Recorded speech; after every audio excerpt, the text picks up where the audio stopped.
The Glorious Revolution in Scotland was part of a wider change of regime, known as the Glorious Revolution, a revolution of 1688, in the British kingdoms of the Stuart monarchy in 1688–89.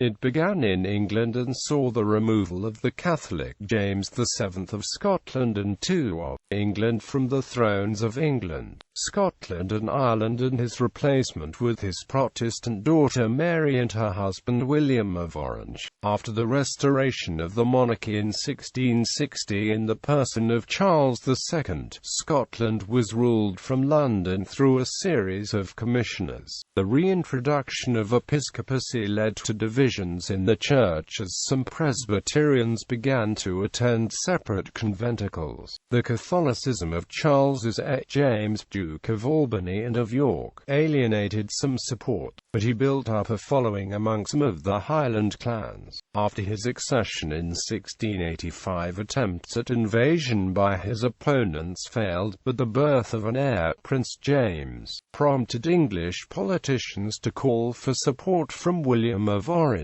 and after a major invasion from the Netherlands, James fled to France. Scotland had little option but to accept a change of monarch, and a Presbyterian-dominated convention offered the crown of Scotland to William and Mary. Episcopacy was abolished and the Whigs became dominant in politics. There were a series of Jacobite risings between 1689 and 1746 in favour of James and his heirs. As a result of the revolution, Scotland was drawn into major international wars and ultimately into full union with England in 1707.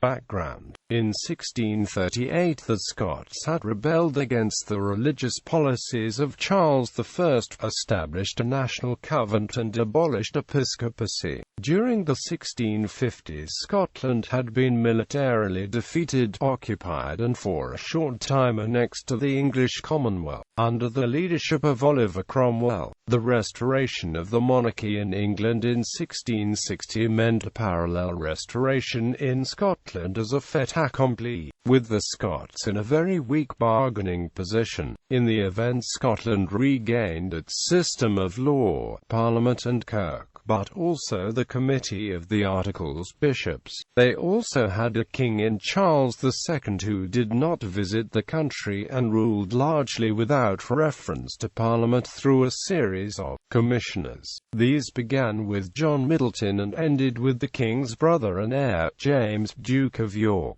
who effectively ran a small Scottish court at Holyrood Palace. Church ministers were forced to accept the restoration of episcopacy or lose their livings.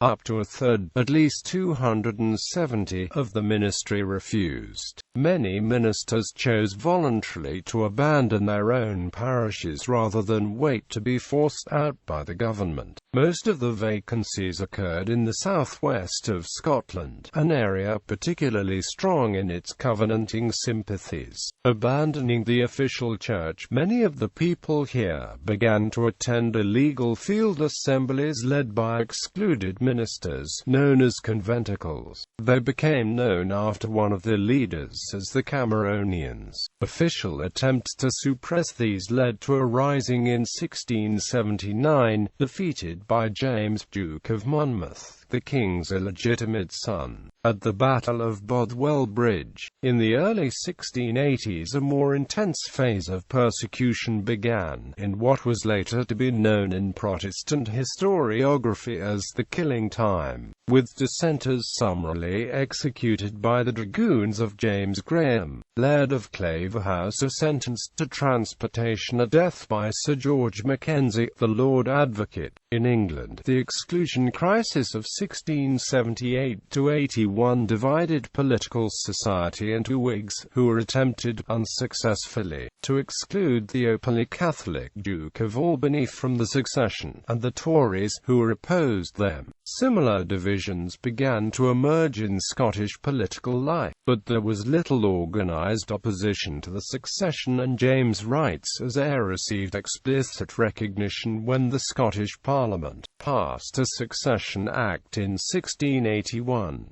Charles and James acted against Archibald Campbell, 9th Earl of Argyll, whose feudal rights in the Southwest Highlands made him one of the most powerful figures in the kingdom. His rights were eroded in favour of other families, and James may have been consciously building up his own following in the region. Argyll was eventually tried and fled to the Dutch court, which became the focus of both Scottish and English political dissidents and exiles. These included Scottish peer Lord George Melville, who was implicated in the Rye House plot, an alleged attempt to assassinate Charles and James in 1683.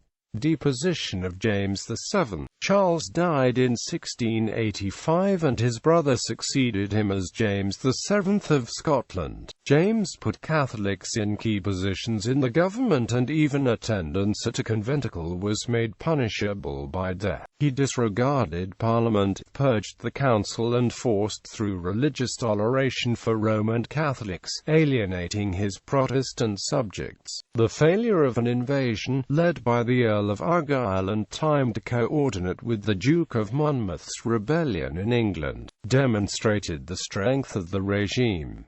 Argyll was unable to raise a sufficient force to threaten the regime and was soon captured and executed. It was believed that the king would be succeeded by his daughter Mary, a Protestant and the wife of William of Orange, stadtholder of the main provinces of the Netherlands, but when in 1688 James produced a male heir, James Francis Edward Stuart, it was clear that his policies would outlive him. An invitation by 7 leading Englishmen prompted William to launch an invasion, landing in England with 14,000 men on the 5th of November. In Edinburgh there were rumours of Orange plots, and on the 10th of December the Lord Chancellor of Scotland, the Earl of Perth, quit the capital for Drummond Castle, planning an abortive escape to Ireland. As rioters approached Holyrood Abbey they were fired on by soldiers, resulting in some deaths. The city guard was called out, but the abbey was stormed by a large mob. The Catholic furnishings, placed there when it was restored as a chapel for James, were torn down and the tombs of the Stuart kings desecrated. A crowd of students burnt the Pope in effigy and took down the heads of executed Covenanters that were hanging above the city gates. The crisis was resolved when James fled from England on the 23rd of December, leading to the almost bloodless revolution. Although there had been no significant Scottish involvement in the coup, most members of the Scottish Privy Council went to London to offer their services to William. As a result, the revolution in Scotland was not carried out by opponents of the existing regime, but by its agents, who were keen to preserve their offices.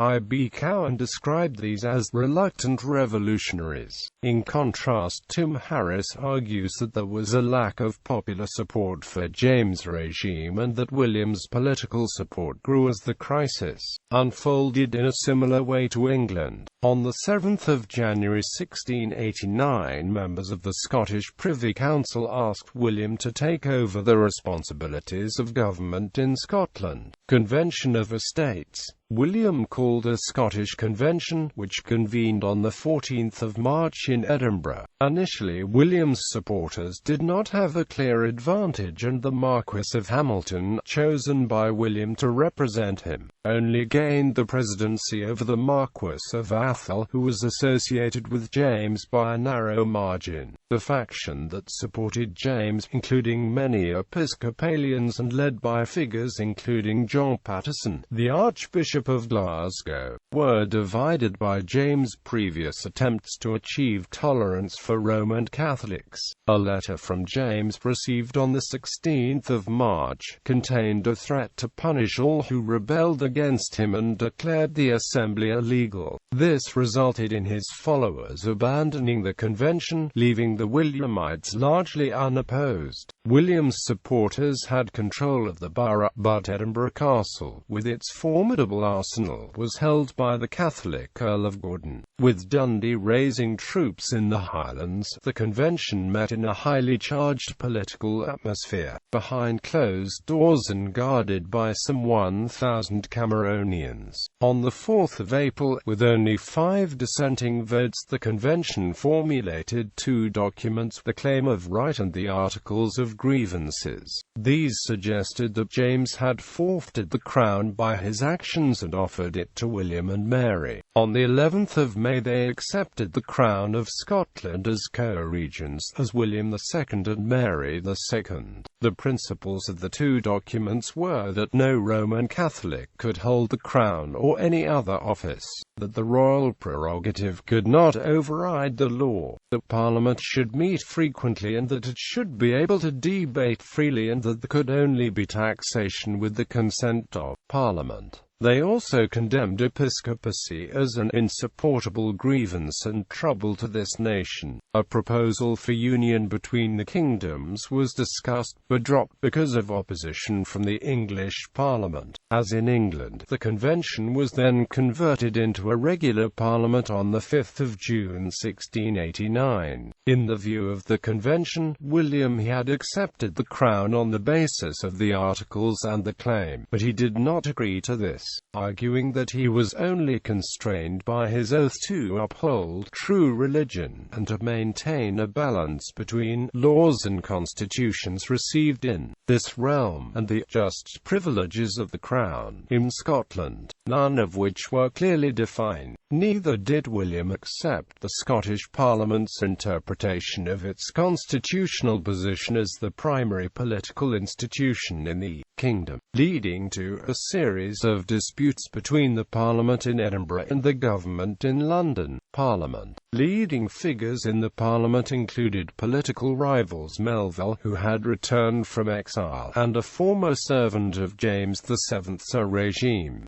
John Dalrymple, 1st Earl of Stair. In 1689 Melville was made Earl of Melville and sole Secretary of State over Scotland, and Stair was made Lord Advocate. In 1691 Stair was appointed as the Joint Secretary of State. The first session of Parliament deteriorated into a stalemate over the constitutional position. Although William had been able to appoint ministers, Parliament withheld taxation and refused to accept his right to nominate to judicial offices, meaning that the law courts remained closed.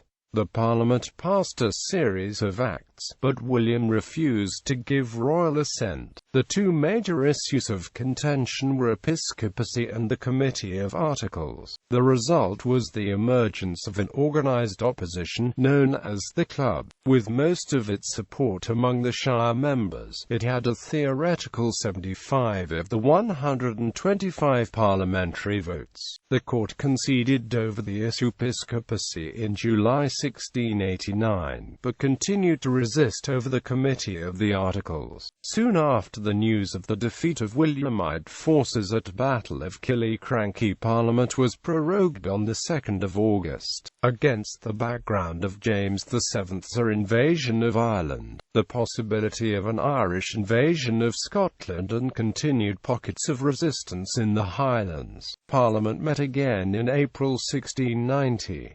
The stalemate was broken by the discovery of the Montgomery Plot. Sir James Montgomery had been a major supporter of William's cause in the convention, but had been frustrated when he was only offered a minor office in the government. He entered into secret negotiations with extreme Presbyterians, Episcopalian magnates and Jacobites. The plot involved part of the club and some conservative magnates, including the Duke of Queensberry. In the resulting panic, Melville conceded over the Committee of the Articles, which was agreed on the 8th of May. A series of agreements were then made between the court and Parliament, with an act abolishing episcopacy and a grant of supply for the king. Both agreed on the 7th of June. The constitutional settlement that emerged in Parliament during the 1689 and 1690 sessions was less radical than that arrived at in 1641, as William and Mary retained important prerogative powers, particularly the right to summon, prorogue and dissolve Parliament, allowing William to keep the same Parliament until his death in 1702. But Parliament had made considerable gains towards independence and would now be much more difficult to manage from the court. On the 19th of June, the Parliament exercised its newfound independence by passing an act that abolished a patronage in the Kirk, by which local landholders or heritors had the right to appoint ministers to the parishes. Religious settlement. The General Assembly of the Kirk did not meet until November 1690. In the months between the fall of the Stuart regime and its convention, there were a series of ramblings by which bands of Cameronians ejected over 200 conformist and Episcopalian ministers from their livings. As a result, only 180 ministers and elders attended, all from south of the River Tet, where Presbyterian sympathies were strongest. In the second half of 1690, 182 ministers were deprived for refusing to say prayers for William and Mary, turning the restoration of Presbyterianism into a militant purge. 2 commissions were created, one for south and one for north of the Tay. Over the next 25 years they would remove almost 2/3 of all ministers. The General Assembly of 1692 refused to reinstate even those Episcopalian ministers who pledged to accept Presbyterianism. As a result, many presbyteries were left with few or no parish clergy. However, the king was more tolerant than the Kirk tended to be and issued 2 acts of indulgence in 1693 and 1695, allowing those who accepted him as king to return to the church. Around 100 clergy took advantage of the offer. All but the hardened Jacobites would be given toleration in 1707, leaving only a small remnant of Jacobite Episcopalians. The final settlement was closer to the position of 1592 than the more radical position of 1649, and despite frequent statements that the Kirk was independent of the state, the relationship remained ambiguous. Although lay patronage was in theory abolished, heritors and elders still had the right to nominate candidates for their parishes, who could then be called by the congregation. Jacobite resistance. Although William's supporters dominated the government and Parliament, there remained a significant following for James, particularly in the Highlands. His cause, which became known as Jacobitism, from the Latin for James, led to a series of risings. An initial Jacobite military attempt was led by John Grey, now Viscount Dundee. His forces, almost all Highlanders, defeated William's forces at the Battle of Killiecrankie in 1689, but they took heavy losses and Dundee was slain in the fighting. Without his leadership, the Jacobite army was soon defeated at the Battle of Dunkeld by a newly raised government regiment of Cameronians. The last land forces of the Jacobites were defeated at the Battle of Cromdale in Strathspey on the 1st of May 1690, and Gordon surrendered Edinburgh Castle on the 17th of June. The complete defeat of James's cause in Ireland by forces under William at the Battle of Aughrim ended the first phase of the Jacobite military effort. Massacre of Glencoe. In the aftermath of the Jacobite defeat, on the 13th of February 1692, in an incident known as the Massacre of Glencoe, 38 members of the clan MacDonald of Glencoe were killed by members of the Earl of Argyll's regiment of foot, who had accepted the hospitality, on the grounds that they had not been prompt in pledging allegiance to the new monarchs. Another 40 women and children died of exposure after the homes were burned. The brutality of the incident was embarrassing for the new government, and after a subsequent inquiry, Dalrymple, who had ordered the massacre, was forced to resign. The massacre helped create greater sympathy for the Stuart cause and may have contributed to later support for Jacobite risings. Significance: the Glorious Revolution settled the dominance of the Presbyterians in the Church of Scotland and of the Whigs in politics.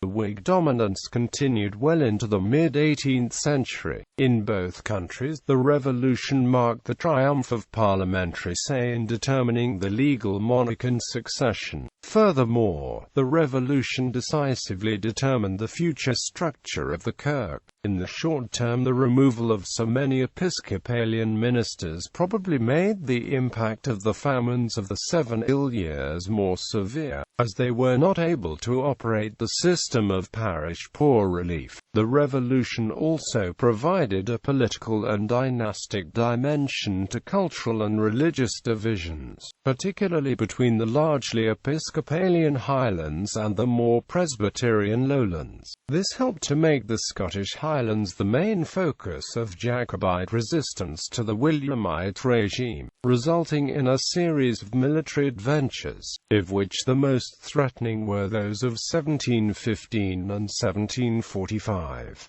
The Revolution also led to Scotland's involvement in large-scale European wars from 1689 to 96 and 1702 to 13, resulting in heavy demands in men and taxation. It led ultimately to the Acts of Union that created the Kingdom of Great Britain, as the danger of a divided succession between Scotland and England drove the need for a lasting resolution. Bibliography: Cowan, I.B., Church and State Reformed.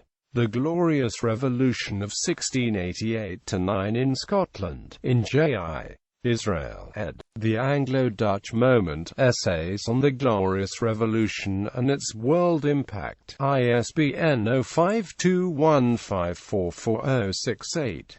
Cullen, K.J. Famine in Scotland, The Ill Years of the 1690s, ISBN 0748638873. Fritzie, R.H. and Robertson, W. B. eds. Historical Dictionary of Stuart England, 1603–1689, ISBN 0313283915. Harris, T. Revolution, The Great Crisis of the British Monarchy 1685–1720, ISBN 0141016523. Jackson, C. Restoration Scotland, 1660–1690, Royalist Politics, Religion and Ideas, ISBN 0851159303. Langford, P. The 18th Century, 1688–1815. Lynch, M. Scotland, A New History, ISBN 0712698930. Mackey, J.D., Lenman, B. and Parker, G. A History of Scotland, ISBN 0140136495. Mitchison, R. A History of Scotland, ISBN 0415278805. Patrick, D.J. Unconventional Procedure, Scottish Electoral Politics After the Revolution, in K. M. Brown and A. J. Mann, eds. Parliament and Politics in Scotland, 1567–1707. Pittock, M. Jacobitism, ISBN 0312213069. Roberts, J.L., Clan, King, and Covenant. History of the Highland Clans from the Civil War to the Glencoe Massacre, ISBN 0748613935. Zickerman, K. Across the German Sea.